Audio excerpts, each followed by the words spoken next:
Bienvenue dans l'invité culture de la rédaction. Aujourd'hui, je reçois Nadia Salmi, fondatrice et directrice générale des éditions Yomad. Le 1er octobre, elle organise la 4e édition de littérature itinérante et ce sera un fest, un rendez-vous donc de femmes et d'hommes de lettres et dont le thème cette année sera d'une culture à l'autre. Nadia Salmi, merci beaucoup d'avoir accepté notre invitation. Je sais que vous êtes réveillée très tôt pour venir nous voir depuis Rabat. Merci beaucoup. Donc ma toute première question, donc comment s'organise cette 4e édition de littérature itinérante à Fès, à Jnensbil? À Jnensbil, effectivement. Écoutez, mais chaque année, c'est dans un lieu, dans un espace public, et c'est un lieu symbolique qui porte quelque chose, et qui transmet, si vous voulez, la culture marocaine. La première a eu lieu à Rabat, à la Marina, la deuxième à Casablanca, sur la côte casablancaise, et après on est allé à la Koutoubia, à Marrakech. Et maintenant, on va à Jnensbil. En fait, c'est 40 écrivains qui viennent de différents pays du monde et avec évidemment leur culture, leurs livres, leurs idées, etc. et leurs personnes aussi, hein, parce que ça, c'est important. Et donc, voilà, le thème de cette année, c'est d'une culture à l'autre. Et en fait, pourquoi on a choisi ce thème, c'est pour montrer le pont qui existe, que la culture peut bâtir entre les cultures elles-mêmes et les personnes, les livres, les contenus, les auteurs, etc. Tout ça, franchement, c'est pour avoir une interaction entre également l'auteur et l'écrivain, parce qu'au final, tout ça, c'est pour l'écrivain. Et aussi, comment dire, enlever ce voile ou ce mur, parce qu'en général les stars on les approche pas facilement, donc quand l'écrivain retrouve sa star préférée, hein, en termes de littérature bien sûr, et c'est magnifique, elle est à sa portée, il peut échanger avec elle, il peut échanger, dédicacer aussi, il peut avoir des livres dédicacés, donc c'est impressionnant au niveau des visiteurs, parce qu'ils sont très nombreux à chaque fois. Et vous m'aviez dit, par exemple, à Marrakech, ils étaient plus de 10 000. 2 heures de temps, on a dépassé les 10 000 personnes. On a dû fermer la porte de la Koutoubia pour vous donner une idée. Et il y avait beaucoup de jeunes. C'est ça qui était surtout impressionnant. Ça avait impressionné aussi les auteurs. Ils étaient là avec leur smartphone. Ils enregistraient les auteurs, les interviews, l'échange aussi, prendre des photos avec eux. Voilà, c'est ça, c'est ce moment. C'est un moment magique. On fête le livre. Voilà. Et justement, dans ce moment magique, moi, je plaide coupable. Hein. Je n'ai jamais assisté à une de ces éditions et j'espère que je vais pouvoir le faire à Fès. Comment concrètement cela se fait? Parce que 40 auteurs, c'est sur une place. Comment cela se fait-il? Comment on gère justement cette rencontre entre ces écrivains? Mais c'est pour ça que l'espace public permet, si vous voulez, 2 choses. Déjà, on prend le livre et on va vers le lecteur. Ça, c'est très important, sachant que beaucoup, je ne généralise pas encore une fois, beaucoup d'auteurs, beaucoup de lecteurs ne vont pas en librairie ou en bibliothèque, pour des raisons qu'on connaît, on n'a pas le temps de développer tout ça. Ensuite, c'est des chapiteaux, il y a 20 chapiteaux, et sous chaque chapiteau, il y a 2 auteurs.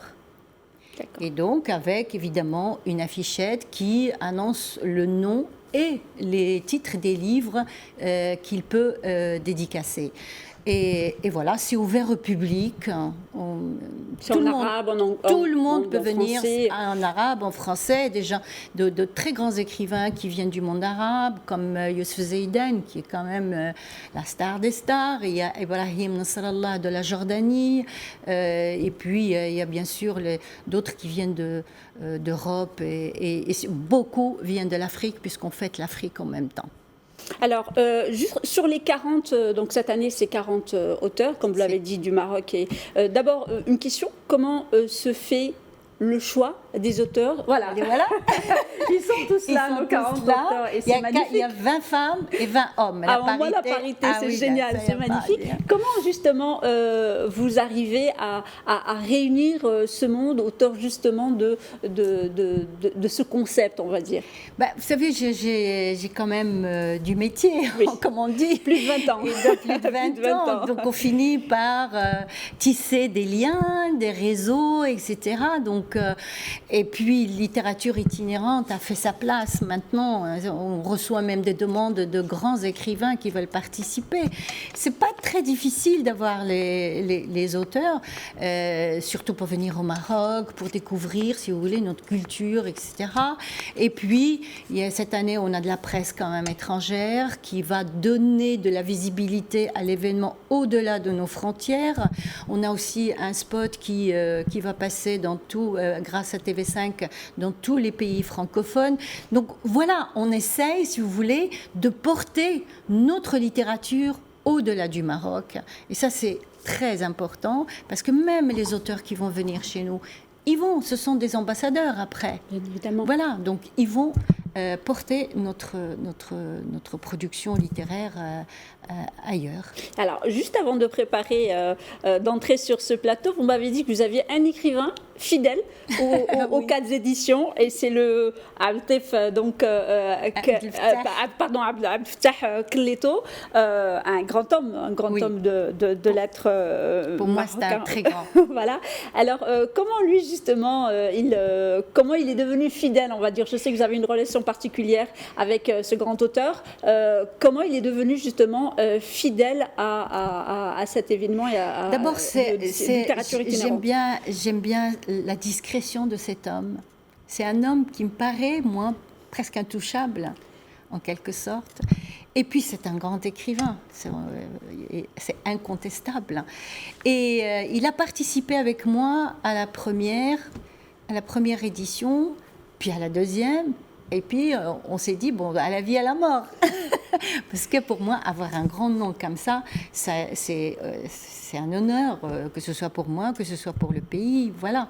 Et puis, Fattah Kelleto, il est connu au-delà du Maroc, hein, pas qu'au Maroc. Donc, voilà. C'est de l'amour littéraire, si on peut dire. Alors, justement, littérature itinérante, donc vous publiez, là, vous nous avez gentiment ramené donc, la dernière édition, donc la dernière parution donc, sur les auteurs qui ont participé à la dernière édition. Moi, j'ai une question par rapport justement à cette organisation. Donc, vous vous battez pour un événement donc, vraiment d'une très, très grande et magnifique, j'imagine. Quels sont vos partenaires qui accompagnent justement sur le terrain pour que ça soit vraiment une très belle réussite? D'abord, les autorités à Fès, chaque fois, quand on va dans une ville, évidemment, on travaille avec les autorités parce que on utilise la ville, hein, donc il faut l'affichage, il y a l'hébergement, la restauration, la communication, etc.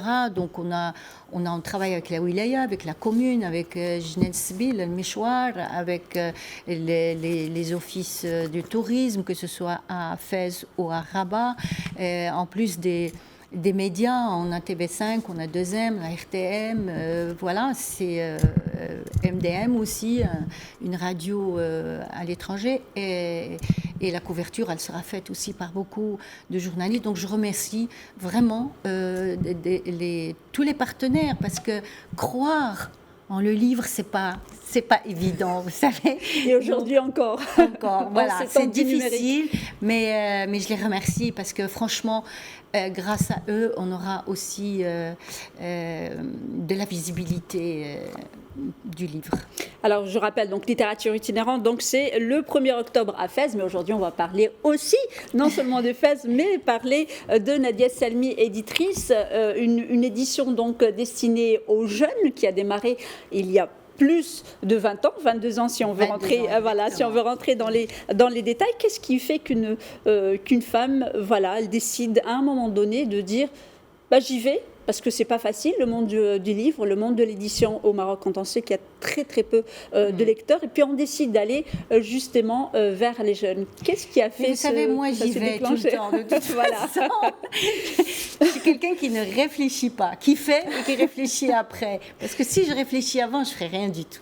Vraiment, parce qu'il y a énormément d'obstacles. Et donc, je me rends compte, en fait, après, que je me dis, mais qu'est-ce que j'ai fait? Mais bon, la volonté est là, l'énergie est là, l'amour du livre est là. Donc, j'étais à Paris, en fait, sur le stand commun des éditeurs marocains, et j'ai constaté qu'il n'y avait pas un seul livre pour enfants, alors qu'il y avait de la demande. Et le déclic s'est fait là. Et la même année, j'ai créé Yomad, parce que c'est vrai que les livres pour enfants, ils existent au Maroc, hein, mais ils sont importés. Et qui dit livre importé, dit culture importée. Je le dis, je le répète, parce qu'on me dit, mais pourquoi tu veux pas de la culture étrangère? Pas du tout. C'est une richesse d'avoir la culture, les cultures étrangères. Mais, vous savez, l'enfant, il a besoin de planter racines dans sa culture pour se développer. C'est normal, hein. Et donc, il faut lui donner aussi des livres qui parlent de son quotidien, de ses repères, parce que lire un livre qui parle de son entourage, il l'imagine tout de suite, parce que vous savez, quand on lit, on imagine. Mais quand un enfant qui n'a jamais quitté le Maroc, vous lui parlez de la Tour Eiffel, ou vous lui parlez du Père Noël, mais il ne sait pas ce que c'est, en fait. Alors que quand on lui dit, je ne sais pas moi, dans les contes, le rôle, Aïcha Kandisha, et tout ça, voilà, c'est ça sa culture, c'est ça qu'il se reconnaît là. Et moi, c'est ça mon souci, et le souci de Yomad, sa ligne éditoriale, c'est justement donner à l'enfant marocain une culture qui est à lui, qui est propre à lui. Et ça, c'est très important pour moi. Après, évidemment, on peut lire autre chose. Rien n'empêche. Mais le plus important, c'est ça. Donc une volonté donc d'ouvrir l'enfant marocain donc à sa culture. Et je me rappelle, moi, mon souvenir de Yomad, je vous l'ai dit en préparant cette émission, c'était Driss Shraibi. Driss Shraibi, donc le célèbre auteur donc, du Passé simple, mais le retrouver dans une édition d'enfant, ça m'avait surpris. Et là, nous avez ramené donc votre dernière parution, et c'est quand même avec Zakia Daoud, Sayyida al-Hurra, la reine pirate. Donc vous arrivez à faire adhérer des noms, donc qui se sont fait un nom dans la littérature, on va dire, pour adultes. Comment vous arrivez justement à convaincre donc ces auteurs de travailler pour l'enfant, parce que c'est quand même une écriture différente. Et j'aimerais vraiment que vous nous racontiez votre histoire avec Driss Shraibi. Driss Shraibi, c'est très simple. Moi, j'avais fait mon travail universitaire sur son œuvre. D'accord. Et donc, le hasard a fait que je l'ai rencontré au Salon du Livre de Tanger, ici. Oui. Et donc, je suis allée le voir. Je lui ai dit, voilà, j'ai un projet de créer une maison d'édition spécialisée dans le livre pour enfants. Il m'a dit, je serai ton premier auteur. Voilà. Moi, franchement, faire confiance à une jeune qui démarre dans le milieu. Bon, vous savez, lui, il a un nom, quoi. C'est pas rien, Driss Shraibi. Mais le fait d'avoir fait, il était le premier, hein, c'est lui qui a ouvert le catalogue Yomad avec 3 livres. La série L'Al-Khel que tout le monde connaît maintenant. Et donc, ça m'a permis de prendre un raccourci, en fait, et de faire connaître tout de suite la maison d'édition grâce à ces livres. Et après, j'ai eu Fouad Laroui, j'ai eu Abdelatif Labi, j'ai eu Sarhan, j'ai eu Zakia Daoud et beaucoup d'autres. Mais parce que tous ces écrivains, ils ont le souci, si vous voulez, de développer la littérature enfantine et jeune au Maroc. C'est encore une fois, c'est essentiel. Et donc, je n'ai pas eu vraiment du mal. Il y a Mohamed Dib aussi qui a écrit pour Yomad. Okay. Alors, Mohamed Dib, c'était une histoire assez je ne dis pas de bêtises, c'est l'escargot entêté. Non, c'est Salim et le sorcier. Alors lui... Mais c'est l'auteur de l'escargot entêté, oui. On est d'accord. Oui, oui. Voilà. Et donc, il me dit, j'avais son texte, et il me dit, moi, mon souhait, depuis toujours, c'est d'avoir un livre en arabe. Et donc, on avait fait une première édition en français, et je me suis dit, tiens, pourquoi je ne le ferais pas en bilingue? Donc, je le sors en bilingue, et je l'appelle, et c'était 5 jours avant sa mort. C'était sa femme que j'ai eu au téléphone. Je lui dis, écoutez, le livre en bilingue est sorti. Elle me dit, je vais lui dire. Et là, elle me dit, il a coulé une larme. Donc ça veut dire, ouais, ça veut dire qu'il était, voilà, j'avais exaucé son vœu et le mien. Alors, juste, là, vous venez de donner quand même des noms, on va dire d'un certain âge, Dishaïbil, à lui, Zakia, Daoud. Est-ce que vous arrivez quand même à convaincre des auteurs un peu plus jeunes quand même? Oui, bien sûr, mais il n'y a pas que dans le catalogue. Hein. Il y a presque, maintenant, je vais vers les 100 titres dans le catalogue. Oui, je reçois énormément de textes. Malheureusement, il y a beaucoup d'étrangers. Heureusement aussi, hein, mais j'aurais aimé parce que, en fait, si vous voulez, le problème qui se pose quand c'est un non-marocain qui écrit, bon, ceux qui connaissent la culture marocaine, il n'y a aucun problème, ça va. Mais le problème qui se pose, c'est avec les illustrateurs, en fait. C'est ceux qui dessinent. Et on peut leur donner un texte, mais sinon jamais. S'ils sont jamais venus au Maroc, s'ils n'ont jamais visité un pays arabe, ils ont du mal à imaginer, si vous voulez, la société dans laquelle, et les traditions dans lesquelles nous vivons. Et donc, c'est tout un travail. Après, il faut envoyer des photos, il faut dire, bon, voilà, un souk, c'est comme si, un truc, je sais pas, mais la rue, c'est comme ça, etc., etc. Donc, c'est comme ça qu'ils arrivent, en fait, avec un travail en commun, on arrive à réaliser le travail parce que on manque d'illustrateurs au Maroc. Nous n'avons pas d'école qui forme les illustrateurs. Nous avons une école qui forme les BDistes. Mais la BD, vous savez, c'est très, très cher à fabriquer. C'est pour ça qu'on n'en a presque pas au Maroc. Après, il faut la vendre à un prix... on ne peut pas vendre à 150 dirhams ou à 200 dirhams une BD, c'est impossible. Donc, voilà, ça, c'est, par exemple, c'est des choses à développer, c'est créer des instituts ou des écoles pour former des illustrateurs. Ça serait, quand vous parliez de la formation des BDistes, on parlait de l'Institut des Beaux-Arts de Tétouan, qui a une section et qui ont bien sûr aussi leur festival de bande dessinée.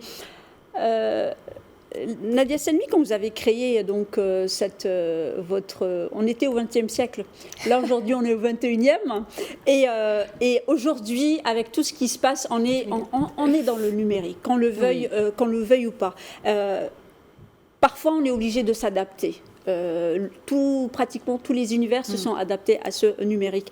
Est-ce que vous imaginez, ou sinon je vous la pose autrement, comment vous imaginez l'édition Yoma d'autres, l'édition justement en parallèle avec ce numérique qui se développe, ces bibliothèques numériques, le piratage des livres, parce qu'il faut en parler, il est là, qu'on le veuille ou pas. Comment justement vous imaginez développer Yomad au milieu justement de cet univers de numérique? Écoutez, dans ce créneau, précisément, je suis vieux jeu. même très vieux jeu. Donc moi je suis pour le papier. Mais évidemment, il n'y a pas mieux. Il n'y a pas mieux. Parce que le papier, vous le touchez, vous le sentez. Il y a même une espèce de relation charnelle qui se crée entre le lecteur et l'objet livre. Il peut dormir avec vous, il peut voyager avec vous, voilà. Mais le froid, si vous voulez, du net, moi, ça me plaît pas. Ceci dit, évidemment, il faut évoluer avec la société. Le numérique, maintenant, il a fait sa place. Il est présent. On ne peut pas le nier. Mais en tout cas, moi, pour l'instant, je ne suis pas prête encore même si j'ai beaucoup de demandes au niveau de la publication sur le net. Mais j'essaye de transmettre cet amour du livre papier plus qu'autre chose. Après, l'essentiel, c'est de lire. hein, que ce soit sur le net, que ce soit sur le papier. Tant qu'on lit, eh ben, ça me va très bien. Alors justement, j'aimerais bien qu'on dise un mot sur le programme. Vous avez donc Grandir avec le livre, vous recevez les enfants, vous recevez donc les parents. Parle-nous justement de cette expérience. Comment vous arrivez à joindre à ce que ces deux univers de l'enfant transmettent le livre aux parents et non pas l'inverse? Ben voilà, parce qu'on dit que le Marocain ne lit pas. Mais qu'est-ce qu'on fait justement pour que le Marocain lise, hein? C'est le désert autour, hein. La plupart des librairies, elles sont d'une tristesse incroyable. Moi, je les appelle les cimetières du livre, hein, parce que les livres, ils rentrent là, ils meurent. Hein, alors que la librairie est censée faire vivre le livre. Après, il faut travailler sur l'enfant, parce que l'enfant, c'est l'individu oublié de la société. On ne fait rien pour lui. À vrai dire, on n'a pas de cinéma pour enfants, on n'a pas de théâtre pour enfants, on n'a pas de bibliothèque pour enfants. C'est le désert. Après, on se pose la question... Mais pourquoi l'enfant, pourquoi l'adulte ne lit pas? Mais il n'a pas lu quand il était petit. C'est là qu'on fait, c'est maintenant, c'est comme une plante. Si vous l'arrosez, elle grandira. Vous ne l'arrosez pas, elle meurt. Oui. Donc, ces adultes de demain, c'est ceux-là qu'il faut travailler. Et puis j'ai une idée comme ça, comme je vous disais tout à l'heure, moi je parle pas. Ils font ça, il n'y a pas à dire. Donc j'étais chez moi, mois d'août, je me souviens très bien, en 2017, hein, et je me dis, tiens, pourquoi est-ce que je ne ferais pas lire les enfants? Donc je prends mon téléphone et j'appelle Driss Khrouz, qui était le directeur de la Bibliothèque nationale de Rabat. Je lui dis, écoute, j'ai une idée, voilà, j'ai envie de faire de la lecture gratuite, mais je la ferai à la Bibliothèque nationale si tu veux bien. Et il m'a dit, je suis en vacances, on se reparle dans une semaine. Et bien, je n'ai pas lâché, je rappelle. Et il me dit, écoute, j'ai réfléchi, oui, pourquoi pas, finalement, même si la bibliothèque n'est pas pour enfants. Hein. Oui. Ça, franchement, je ne le comprends pas, hein, parce que l'enfant, il doit avoir sa part aussi dans la Bibliothèque nationale. Et il me dit, écoute, on peut faire un essai, oui, mais je veux que ce soit le dimanche. Dimanche, la bibliothèque est fermée. Je dis, non, tu vas me donner juste le hall. Il y a la sécurité. Non, on va prendre le hall de la bibliothèque. Donc, il m'a dit, OK, on essaye. Donc, le premier dimanche, je me suis dit, je ne sais pas combien je vais avoir de personnes. J'ai communiqué un petit peu sur Facebook. Et bien, figurez-vous qu'on a dépassé les 80 personnes. Là, je me suis dit, c'est réussi, c'est parti. Et en fait, je reçois les parents avec leurs enfants. Pas les enfants seuls. Pourquoi? Parce que, pour moi, il faut que le livre aille aussi dans les foyers. Et les parents, quand ils sont là, soit ils lisent avec leurs enfants, soit ils lisent avec des bénévoles, soit moi-même je fais de la lecture, soit ils lisent seuls. C'est le plaisir qui est en partage. Il n'y a pas de critères, il n'y a pas de règles, il n'y a pas non, toi tu te mets là, non, assis-toi, non, ne te mets pas à plat ventre, non. Donc, ce que fait l'enfant avec les parents, quand il rentre à la maison, il demande à ce que les parents lui lisent encore un livre. Et c'est comme ça, et subtilement, le livre entre dans les foyers et on installe petit à petit une tradition de lecture en famille. Et les enfants entre eux aussi. Et on voit que ça vous rend heureuse, Nadia Salmi, parce que je l'ai titré Nadia Salmi, une éditrice heureuse. Oui, vous l'êtes, parce qu'en tout cas, vous partagez beaucoup votre passion. Merci beaucoup, Nadia Salmi, d'avoir accepté notre invitation et d'être venue nous parler d'abord de littérature itinérante qui se tient donc le 1er octobre à Fès, à Genansville, et de nous parler de votre passion qu'on partage, bien évidemment. Je précise que l'entrée est libre. Bien évidemment. Voilà, parce qu'on me pose souvent la question. L'entrée donc à littérature itinérante à Genansville à Fès est gratuite. Et merci à vous, chers téléspectateurs, de nous rester si fidèles. L'information se poursuit sur nos différents canaux. Médiane TV Arabique, Médiane TV Maghreb, Médiane TV Afrique et sur notre média digital medianews.com.